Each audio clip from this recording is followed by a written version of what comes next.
Okay, we've got to get to a lot of big issues, the economy, abortion, others. But first, I want to talk about your race.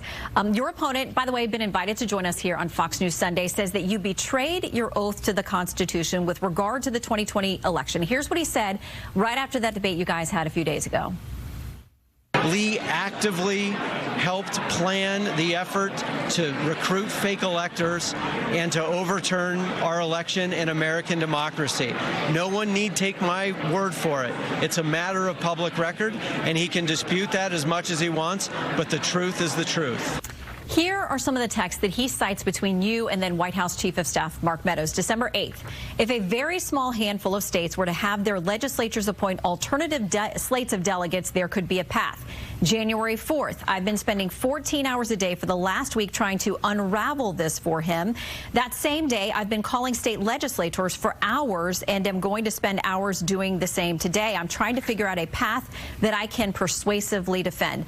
Evan McMullen says the texts speak for themselves. How do you explain them?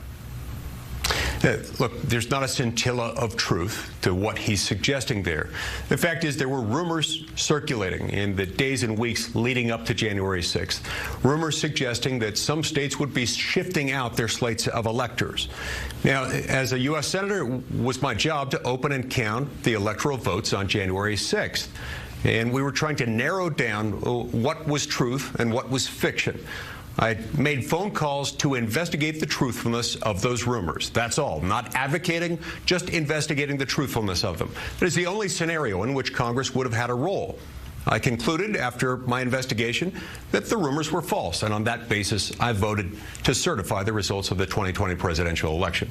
So when you're saying I'm looking for a path forward with this state's electors or with state legislators, that path forward would suggest that you were at some point on board with the idea. No, look, the point here was that there was only one path, and that path I was trying to get the White House and the president's team to acknowledge, that was the only path. If a state concluded that it had incorrectly certified the results of its election, and on that basis shifted out its slates of electors, that would be the only way of doing it. Now, I didn't believe they were going to do it, and my own investigation played that out.